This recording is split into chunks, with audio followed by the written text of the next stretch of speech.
준비하는 시간 KBS 1라디오 김성환의 시사야.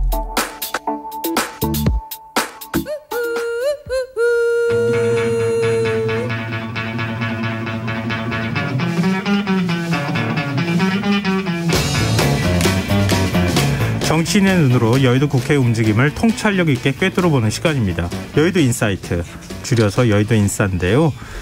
민주당 신경민 전 의원 자리하셨습니다. 안녕하세요. 네, 안녕하십니까. 네, 오늘은 특별한 분이 나와 계시는데요. 국민의힘 최종 주자로 선출된 윤석열 후보의 입장을 조금 더 자세히 저희가 들어보기 위해서 새로운 게스트를 모셨습니다. 윤석열 대선 캠프 대외 협력 특보였죠. 김경진 전 의원 나오셨습니다. 안녕하세요. 안녕하세요. 김경진입니다. 네, 캠프는 다 해단한 거니까. 해산했으니까 전직 대외협력 특보겠죠. 그래도 뭐 똑같습니다. 네, 이긴 캠프는 해단이라는 게 의미가 없죠. 아, 그러면 계속 일정 부분을 좀 역할을 하는 분들이 남아 계시는 그렇죠. 거예요? 아니 이제 뭐 진 캠프는 정말로 해체하는데 이긴 캠프는 죽어도 해체 안 합니다. 아직 안 했습니까? 아니면 이제 본 캠프를 아마 한 20일쯤 목표로 해서 이제 구성을 할 텐데요. 네. 저야 뭐 계속해서 뭐라도 특보라도 하고 싶은데 이제 시켜주실지 모르죠. 이제. 자리 이동이 한번 일어날 가능성이 있어 보여서요. 네. 뭐 어찌됐든 지금 이제 대선은 120일 정도 남았고요. 여당과 제1야당의 대선 후보가 결정이 되고 나머지 정당도 이제 제3지대까지 대략 이제 윤곽이 다 드러난 것 같아요. 네, 보니까. 근데 앞으로 이 대선 레이스 기간 동안에 그러니까 이재명, 윤석열, 이재명 두 후보가 가지고 있는 여러 가지 장단점들이 지금 거론되고 있는데 네. 뭐 예를 들면 수사받고 있는 사안들이 네. 있기도 하고요. 또 후보가 가지고 있는 리스크도 있을 거고요. 어떤 부분들이 이 대선판의 변수가 될 거라고 보시는지 두 분 의견을 좀 듣고 싶습니다. 그건 뭐 누구 눈에도 보이는데 뭐 정책을 얘기하자고 하겠죠. 네. 그러나 정책 얘기하자고 하는 순간에도 바로 후보 리스크로 돌아가가지고 후보 리스크로 이 120일 정도를 지셀 것 같아요. 결국 뭐 이전 투구, 야단 법석, 난장판 뭐 이런 대선이 될 거다라는 예상이 지배하고 있고요. 네. 87년 이후에 가장 희한한 처음 보는 그런 대선이 전개되지 않겠느냐라고 보는 게 일반적인 뭐 저만의 생각이 아니고 일반적인 예상이고 네. 저는 그 예상과 예측에 동의합니다. 그러면은 그 사이에 어떤 리스크가 제일 크다고 보십니까? 수사 리스크가 제일 크다고 보시는 거예요? 그렇죠. 결국은 수사가 되겠지만 지금 검찰이나 공수처나 간에 수사를 하겠다는 의지와 능력을 보이고 있지 않기 때문에 네. 결국은 제보가 되지 않을까요? 어떤 제보가 나오고 결국은 몇 사람의 입에 좌지우지되는 그런 대선이 될 개연성이 높죠. 지금 말씀하시는 거 들어보니까 후보 교체 상황까지도 생각하시는 거 아닌가 싶은 생각이 드는데요. 교체는 어렵습니다. 어렵고요. 교체는 양당이 다 마찬가지인데요. 네. 되게 일반 회사들은 뭐 기소가 되거나 아니면 1심에서 유죄가 나오거나 이러면은 그 자격을 상실하는 규정이 있죠. 네. 그러나 정당에는 특히 대선 후보의 경우에는 그런 규정이나 선례 자체가 없고요. 후보가 사퇴하는 거 아니면 사망의 경우가 옛날에는 있었죠. 사망, 사퇴 내지는 뭐 그런 유사한 경우 아니면은 있을 수가 없죠. 근데 아마 그런 경우가 올 것 같지는 않아요. 다만 그리고 검찰도 지금 수사 의지와 능력을 보이고 있지 않기 때문에 검찰이 결정하는 뭐 그런 것도 아닐 것 같고요. 결국은 몇 사람이 입에 좌지우지 되지 않을까 그렇게 예상합니다. 김경진 전 의원님은 어떻게 보십니까? 지금 한쪽은 대장동 사건, 한쪽은 고발 사주하고 이제 가족들 관련된 사건인데 글쎄 입씨름은 계속되겠지만 그 입씨름 때문에 각각의 지지층이 지지를 어떠한 결과가 나온다고 하더라도 지지를 바꿀 것 같지는 않아요. 그러니까 수사 내지는 수사와 관련된 여러 가지 뭐 증언이나 무슨 폭로는 나올 법해요 보면. 네. 근데 그냥 각각의 지지층은 그대로 가고 다만 중도층의 마음에 어떤 변화를 줄 만한 요소가 있느냐인데 지금 현재 기준으로 봐서는 중도층의 마음이 정권 교체 쪽으로 많이 기울어져 있는 것 같아요. 그리고 특별한 변수가 없는 한은 크게 바뀔 것 같지도 않아요. 근데 딱 하나 지금 이제 가령 대통령이 대북 관련된 어떤 이슈를 뭐 빅 이슈를 만들어낸다든지 이런 가능성은 혹시 한번 뭐 예상 가능한 범주에 넣고 한번 생각을 해봐야 되지 않을까. 네. 남북 정상회담을 극적으로 만들어낸다든지 네. 이런 부분이 있을 수 있고 후보 교체 가능성도 일단은 지금 윤석열 후보에 대해서는 그리 크지는 않은 것 같고요. 네. 이재명 후보에 대해서도 거의 불가능인데 네. 다만 앞으로 한 달 내내 네. 계속해서 모든 여론조사 지표가 한 10에서 15% 그러니까 확실한 오차범위 내로 계속해서 이재명 후보가 진다라고 하는 여론조사 지표가 나왔을 네. 때 여권 내부에서 정치적인 실력 행사로 후보를 교체해야 된다는 얘기가 나올 수도 있을 것 같아요. 근데 이제 그게 정말 현실화될 수 있을 것이냐. 네. 그거는 또 다른 문제예요. 얘기가 나올 수는 있겠지만 그거는 내부에서 시끄럽다가 아마 소멸될 가능성이 큰. 그래서 무슨 특별한 변수가 될 만한 것은 그리 많아 보이지는 않고 결국은 남북 정상회담 정도가 아마 예상 가능한 범주에 있는 가장 큰 빅 이슈가 아닐까 개인적인 생각입니다. 근데 윤석열 후보 지지율은 일단 상수로 두시고 얘기를 하셔가지고 민주당만 지금 굉장히 불안한 상황처럼 말씀해 주셨어요. 예, 신전 의원님 윤석열 후보도 뭐 똑같습니다. 지금 현재 윤석열 후보는 몇 년 전에 검찰총장이 될 때 인사청문을 했거든요. 네. 그때는 민주당이 보호를 해주고 국힘당 쪽에서는 뭐 공격을 하는 입장이었기 때문에 저는 그때 보호를 하는 쪽에 있었기 때문에 그 윤 후보의 사실은 좀 아킬레스건이라고 그럴까요? 그런 것들을 좀 봤거든요. 윤 후보도 만만치 않을 거래요. 네. 그렇게 김 의원이 낙관하고 계실 일은 아닌 것 같은데요. 네. 근데 이제 뭐 일단은 가장 큰 변수라고 하는 수사 리스크가 있잖아요. 네. 그것과 관련해서 지금 뭐 공수처도 그렇고 검찰도 그렇고 과연 수사 의지가 있는 거냐 이런 이제 뭐 비판도 받기도 하고 그러고 있는데요. 물론 이제 공수처의 경우에는 핵심 관계자들이 구속이 좀 된 상태라서 그 리스크는 조금 좀 줄어들지 않았나 싶기는 한데. 어찌됐든 그동안에 국민의힘에서 계속 특검 얘기하지 않았습니까? 네. 근데 민주당에서는 반대했다가 지금 또 동시 특검이 나왔어요. 네. 그러니까 대장동하고 고발사주 그냥 두 개 한꺼번에 그냥 특검 해버리자. 그 부분에 대해서 어떻게 생각하십니까? 그 아이디어는 사실은 좀 오래된 아이디어입니다. 네. 굉장히 오래된 아이디어인데 이제 대장동 의혹과 관련해서는 이재명 지사 시절에 계속 국힘 게이트로 몰고 갔잖아요. 네.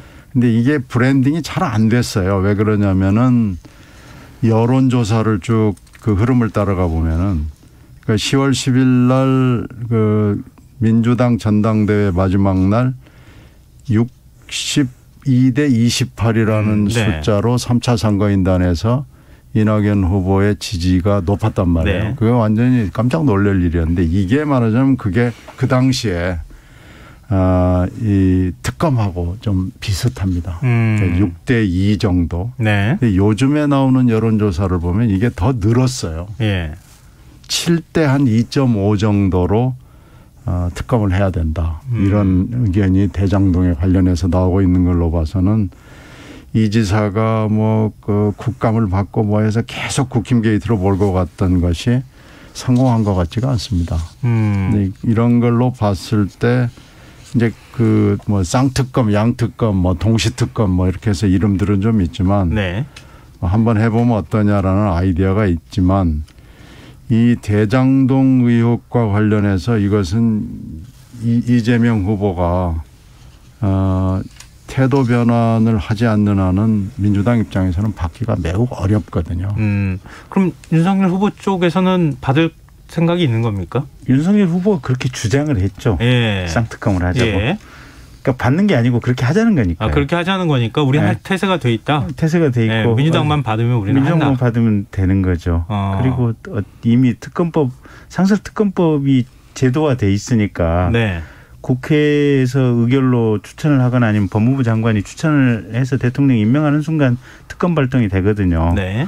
그래서 뭐 그렇게 절차가 복잡하지도 않고 네. 그래서 지금 검찰 경찰에서 수사하고 있는 것 특검 발동만 하면 그냥 곧바로 고리 이전해버리면 되거든요. 그래서 간단한 문제인데 결국은 이제 민주당의 결단이고 민주당의 결단이라고 하는 것은 현재 민주당의 대선 후보인 이재명 후보의 결단 사항이죠. 그런데 이재명 후보가 그 결단을 할 리가. 그런데 일각에서는 네. 고발 그러니까 공수처가 수사하는 걸 보니 뭐 특별한 카드를 쥐고 있는 것 같지 않아 보여서 맨 처음부터 한 얘기가 아니라 최근에 한 얘기잖아요. 그러니까 일단 고발 사주 의혹과 관련해서 패를 다 봤으니 받아도 되겠다 이렇게 생각해서 동시특검 얘기했다고 하는 주장에 대해서는 어떻게 보십니까? 아니 그 윤석열 후보의 일관된 입장은 그거 백날 파봐라 공수처든 검찰이든 특검이든 원래 그것도 검찰에서 초동 단계에서 별도 수사를 했었잖아요 보면. 네. 네. 그러니까 어느 기관에서 파도 이거는 나올 게 아무것도 없다.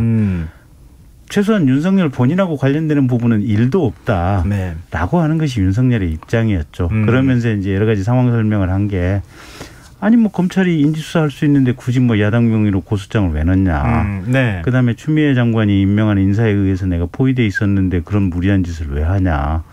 그다음에 고발 내가 피해받은 사건은 내가 직접 한겨레라든지 직접 고발장 넣기도 했었는데 내가 그런 짓을 왜 추하게 시키느냐. 뭐 여러 가지 이제 부연 설명을 하시는데 네. 어쨌든 윤석열 후보 본인의 입장은 고발 사주 사건이라고 하는 것이 자신과 관련해서는 실체가 전혀 없다는 것이어서 특검이든 공수처든 검찰이든 다 좋다. 누가 파도 아무것도 없을 것이다. 라는 입장이었죠. 신전 의원님 혹시 말씀하신 입에 관한 네. 이제 뭐 좀 문제가 될 수 있는 입이 여러 개 있잖아요. 대장동 사건에는 입이 굉장히 많은데 고발사주 사건에는 입이 사실 별로 없습니다. 그리고 그 사람들은 신분상으로 봐서 입을 열 가능성이 거의 없죠. 그래서 만약에 특검을 한다고 그러면은 고발사주에 관해서는 조금 더 안전한 특검이 될 수 있겠죠. 윤 후보 입장에서 생각해 보면은요. 이게 좀 오늘 할 얘기가 굉장히 많은데요. 네. 일단 좀 얘기를 빨리빨리 좀 진행했으면 좋겠습니다. 지금 그 홍준표 의원도 그렇고 유승민 전 의원도 그렇고 지금 선대위 참여 안 하겠다고 하는 입장이거든요. 네. 또 뭐 윤석열 후보가 당선되고 난 다음에, 그러니까 이번에 승리하고 난 다음에 2030 세대들이 탈당 이어지고 있다. 뭐 이런 얘기도 나오고 그러는데 원팀 경선 가능하겠습니까? 이제 최선을 다해서 노력해야죠. 네. 어차피 이제 탈락하신 후보님들 입장에서는 마음속에 아쉬움이 좀 상당히 있으실 거 아니에요, 보면. 네. 그리고 예비 경선 기간 동안에 격렬하게 경쟁을 하다 보니까 특히 이제 그런 마음이 좀 더 심했을 텐데 어쨌든 이긴 후보, 윤석열 후보가 정말 진솔하게 또 겸손한 마음으로 도움을 요청하는 이런 과정들이 필요할 것 같고요. 2030 탈당하는 부분에 대해서는 그게 오늘 아까 이준석 대표가 지금 수도권만 해서 한 1,800명 정도 한 3일간 빠졌다고 하더라고요. 그래서 이제 그 부분은 저희들이 이제 좀 더 좀 원인 분석을 하고 이분들의 마음을 달랠 수 있는 정책이나 스킨십 이런 것들을 좀 자주 가질 수 있도록 해야 되겠죠. 신규민 전 의원께는 뭐 원팀 경선 얘기를 저희가 이전에도 많이 했기 때문에 남 얘기처럼 들리시지 않을 것 같은데요. 저는 좀 어려워 보이는데요. 홍준표 후보는 사실 금요일 날 그 승복 그 연설에서 사실은 뭐 정확하게 본인의 과거와 본인의 미래에 대해서 얘기를 한 거고요. 이제 오늘 정도에서는 비리 대선이라는 규정, 뭐 현재 대선에 대한 규정 정도가 있는 거고, 과거는 내 역할은 흥행은 하는 것이 여기까지였다라는 건 분명히 있고, 미래는 청년과의 대화를 하겠다는 건 분명히 했고요. 네. 안 간다라고 얘기했고, 그러나 승복을 한다. 그러니까 승복과 선대위 구성 참여하고는 굉장히 깊은 골이 있다는 걸 분명히 한 거고요. 네. 유승민 의원도 그날 백의정 군 얘기를 하는 걸로 봐서는 그렇게 흔쾌하게 구성과 참여에 선대위 쪽에 갈 것 같지가 않아요. 그런 점으로 봐서 원팀 만들기가 그렇게 쉬워 보이지 않는다라는 저희는 그렇게 평가를 하고 있습니다. 네, 알겠습니다. 이제 국민의힘 선대위 구성 어떻게 할 거냐 이것도 관심이 많은데요. 김종인 전 비대위원장이 원톱 선대위원장 맡을 거다 이런 얘기 나오거든요. 지금 뭐 어느 정도 다 얘기가 된 것 같이 언론에서는 보도하고 있는데 어떻게 보세요? 그 얘기를 혹시 들으신 바가 있으면 얘기 좀 해주시죠. 저도 뭐 이렇게 무슨 선대위의 핵심 실세는 아니어서. 아니세요? 네. 정확하게 그렇게 얘기하셔야 되는 거죠. 아니요, 실제가 그렇습니다. 근데 실제로 이제 김종인 비대위원 저 개인적인 의견을 그냥 편하게 말씀드리면 네. 김종인 비대위원장님 반드시 모셔서 총괄 책임을 이분이 맡아주셨으면 좋겠다라고 하는 게 개인적인 희망사항인 것 같고. 언론에 나오는 이제 김종인 비대위원장이 전권을 요구하면서 이제 선대본을 완전히 100% 물갈이하겠다. 이 부분은 사실은 아닌 것 같아요. 그러니까 뭐 이렇게 뭐 후보하고 이제 김종인 위원장님하고 아마 협의 과정을 통해서 선대위 인선이 있을 것 같고요. 예. 그 와중 속에서 김종인 위원장께서 대선을 몇 번 치러봤으니까 보수 진영 안에서 또는 중도 진영 안에서 이렇게 능력 있는 인물들 본인이 머릿속에 점 찍어둔 인물들이 몇몇 분들이 계시는 것 같아요. 그래서 아마 그런 분들 중용하고 또 후보 입장에서 지금 한 4개월 동안 캠페인 해오면서 또 머릿속에 점 찍어둔 인물들 이렇게 섞이는 형태가 되지 않을까 그렇게 예상해 봅니다. 신경민 전 의원님께 이건 여쭤보고 싶은데요. 김종인 전 비대위원장이 다시 이제 국민의힘 선거를 총괄 지휘하는 입장에 됐을 때 파괴력이 어느 정도 될 거라고 보세요? 그 리더십은 뭐 여러 번 입증이 된 거고요. 지금 뭐 국힘 관계자 상당 숫자가 김 위원장에 대해서 별로 호감을 갖고 있지 않는 것도 현실이죠. 그런데 또 김 위원장이 오지 않는 경우를 상정해 보면 그 좀 잘 짐작이 안 돼요. 이게 지금 이 교통 정리하고 하는 이 보통 일이 아니거든요. 그래서 대선 캠프를 교통 정리할 수 있는 사람은 우리나라에 그렇게 많지 않습니다. 그런데 김종인 위원장이 만약에 오지 않았을 때 이건 아마 국힘당 입장에서는 굉장히 혼란스러울 상황이 될 것이 분명한데 또 이제 이분이 뭐 남의 호감 이런 거 신경 쓰는 분이 아니잖아요. 그래서 그것을 어떻게 극복하느냐라는 문제는 남겠죠. 그러나 궁극적으로는 올 것 같고 여의도에서 흘러다니는 얘기는 사실은 뭐 굉장히 오래전부터 이미 자리를 찜해놨다 그런 얘기들이 돌아다니고 있었고요. 그게 이제 윤 후보도 그렇게 얘기를 하고 특히 이준석 대표가 기회 있을 때마다 그런 얘기를 하고 다녀서 사실은 공개된 비밀입니다. 그럼 뭐 올 게 거의 확실시되고 있다. 이건 뭐 안 온다고 그러면은 대형 사고죠. 뭐 그 혹시 반론하실 거 없으시면 없어요. 당연히 오실 것 같아요. 네, 알겠습니다. 와서 어떤 역할을 할지 어떤 모습으로 선대위를 구성할지 좀 지켜보면 될 것 같고요. 지금 여러분께서는 KBS 라디오 김성원의 시사회와 함께하고 계십니다. 여의도 인사. 오늘은 윤석열 대선 캠프 대외 협력 특보였던 김경진 전 의원 그리고 민주당 신경민 전 의원과 함께하고 있습니다. 이재명 민주당 후보가 윤석열 국민의힘 후보를 향해서 1대1 회동을 제안했어요. 이런 회동을 제안한 배경 어떤 건지 먼저 좀 신 전 의원께서 설명을 좀 해 주시죠. 네, 이 프로그램에 맨 처음에 얘기했던 대로 이게 지금 난장판으로 갈 수밖에 없는 조건을 가지고 있잖아요. 이번 대선이. 그걸 일단은 피해보고 그리고 이재명 후보 입장에서는 정책을 얘기한다는 그런 이미지와 주도권과 뭐 이런 걸 생각해서 오늘 제안을 한 거죠. 근데 받을 거라고 생각하지는 않습니다. 받을 거라고 생각하고 던진 제안은 아니다. 윤석열 후보가 그래 그럽시다 뭐 이렇게 할 것 같지는 않고요. 오늘 그 예상대로 역시 윤 후보가 뜨뜻미지근한 반응을 일단 보였죠.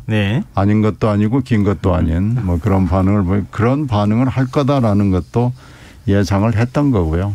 결국 이것은 뭐 주도권 내지는 어떤 이미지 뭐 이런 그 역할이 굉장히 큰 제안이죠. 근데 과거 윤석열 후보 국정조사 할 때 불러라 나 나가겠다 국회도 가겠다 막 이렇게 정면 돌파하듯이 저돌적인 모습들 좀 보였잖아요. 네. 일대일 회동 제안하면 그래 한번 만납시다 이렇게 나오면 안 되는 거예요. 그게 이재명 후보가 대정동 관련해가지고 네. 어쨌든 하필이면 검찰이 압수수색 나갔던 유동규 씨 사무실에 압수수색 나갔던 그날 바로 그 순간에 네. 그것도 그 직전에 유동규 씨하고 그다음에 이재명 후보의 핵심 측근으로 보이는 지금 정진상 비서실 부실장하고 예. 이게 텔레그램 통화잖아요 보면. 네. 그러니까 통화 내역도 안 남는. 그러면 누가 봐도 이건 짜릿한 거거든요. 네. 검찰이 압수수색 나가기 5분 전에 비밀리에 통화 내역 조회도 안 남는 텔레그램 통화를 했다. 그러니까 이 상황을 빠져나올 방법을 찾기 위해서 이재명 후보가 몸부림을 치는 거죠. 지금 뭐라도 하려고 하고 있는 이런 상황이고. 네. 이제 사실은 그냥 정상적인 상황 속에서 정책 토론을 한다고 하면 못할 이유 없고 네. 특히 이제 정책 토론의 핵심은 저거 전에 보면 서로 간에 비슷한 생각을 갖고 있는 부분은 합의해서 곧바로 이번 정기국회라도 처리를 하자 뭐 이런 내용이잖아요 보면. 네. 그러면 실은 양당의 원내대표들이 먼저 모여서 합의된 사항이 뭔지부터 좀 정해야 되잖아요 보면. 그러니까 요건 합의 가능한 사항. 요거는 지금 양당의 대선 주자들이 결단을 내려서 협상을 할 부분들 이걸 추려야 되는데 그냥 대통령 후보부터 곧바로 만나자고 던지는 거잖아요. 네. 그러니까 이게 절차와 순서도 없이 대장동 관련해서 핵심 측근이 최소한 증거인멸에 연루돼 있는 이 상황을 모면하기 위해서 지금 마구 던지는 건데 어쨌든 윤석열 후보 입장에서는 못 받을 것은 없으나 네. 최소한 원내대표들끼리 회동은 거쳐서 정리할 것은 정리하고 와라. 뭐 이 정도 입장은 저희들이 가져야겠죠. 네. 신현희 의원님 혹시 하실 말씀? 뭐 없습니다. 네. 알겠습니다. 어찌됐든 회동은 안 될 것 같은 분위기네요. 두고 봐야죠. 네. 그리고 이재명 후보와 윤석열 후보가 지금 뭐 큰 정책 이슈를 던졌다고도 볼 수 있는데요. 이재명 네. 후보가 전국민 재난지원금 추가 지급 문제를 얘기하지 않았습니까? 네. 근데 오늘 조선일보하고 인터뷰에서 50조 규모의 자영업 손실보상을 언급을 했어요. 네. 근데 이게 50조 규모의 손실보상이라는 게 구체적으로 어떤 내용인 건지가 기사에는 또 없어서 오늘 하루 종일 기자들이 그 취재하느라고 애를 먹었다 뭐 이런 얘기도 나오던데요. 네, 네. 일단 양측의 주장을 어떻게 평가하시는지 이게 과연 현실성이 있는 것인지에 대한 얘기도 좀 해주셨으면 좋겠어요. 어떤 부분부터 먼저. 지금 당장은 뭐 그게 뭐가 됐든지 간에 네. 전 국민이건 아니면은 손실 보상을 집중적으로 하건 간에 지금 당장은 좀 어려워 보이고요. 네. 이건 결국은 넘어야 될 길이 굉장히 많거든요. 당에서 당정 협의도 해야 되고 또 청와대하고도 교감을 해야 되고 이런 것들인데 지금 막 덜커덕 뭐 지금 후보들이 막 던지는 건데 네. 이건 뭐 이해는 가지만 이렇게 해가지고는 잘 안 될 것 같습니다. 그래서 조금 하여튼 어느 후보든지 간에 여당이든 야당이든 좀 침착하게 지금 현황을 따져보고 뭐 그렇게 해서 방향을 정해서 가야 되지 이렇게 가는 건 좀 바람직해 보이지는 않아요. 그러니까 정부를 뛰어넘고 우리가 갈 테니까 정부 너희는 따라와라. 특히 지금 홍남기 부총리한테 던지는 메시지가 굉장히 강력한데요. 네. 홍남기 부총리가 지금 호락호락하게 갈 수 있는 형편도 아니고 그런 자세도 아닌 것 같아요. 네. 그래서 이런 것은 좀 조금 지금 단계에서는 피했으면 하는 생각이 있습니다. 네. 김경진 전 의원님께서는 그 50조 원 이거 어떻게 된 건지 설명해 주시면서 말씀해 주시면 어떨까요? 저도 50조는 모르겠어요. 그러니까 그래요? 왜냐하면 그 자료를 제가 안 찾아보고 왔기 때문에 지금 이 자리에서 제가 설명할 능력은 없어요. 그런데 어쨌든 지금 자영업 피해보상과 관련해 가지고는 법이 입법화가 됐잖아요 보면. 그리고 지금 시행령도 만들어졌고 거기에 따라서 지금 보상 준비를 하고 있는 거 아니에요 보면. 네. 보상을 계속 받고 있는 중이죠. 받고 있는 중이죠. 그래서 그 법과 원칙에 따라서 아마 진행이 되면 될 거 아닌가 싶고. 있고. 근데 그게 50조라는 거 아닙니까? 지금 네. 2조 4천억 원을 지금 손실보상을 하고 있는데 50조 원을 지원을 해준다는 거잖아요. 그러니까 아마 그 부분이 뭔가 미진하면 규정을 바꿔서라도 하겠다 뭐 이런 의지가 아닌가 지금 추정을 하는데 제가 후보께서 어떤 맥락 속에서 얘기를 했는지는 제가 사실은 모르고 방송을 들어왔기 때문에 다음번에 올 일이 있으면 좀 찾아보고 정확히 해서 제가 답을 드릴게요. 네. 이걸 뭐 이제 신경민 전 의원님께서는 너무 이렇게 후보가 이런 이슈 던지고 보자는 식으로 가는 건 바람직하지 않다 이렇게 말씀해 주셨는데 뭐 언론에서는 포퓰리즘 대 포퓰리즘 대결 아니냐 뭐 이런 얘기까지 지금 나오고 있는 상황이어서 어찌됐든 지금 그 뭐 내용 자체로까지 저희가 토론하기는 좀 어려울 것 같긴 한데요.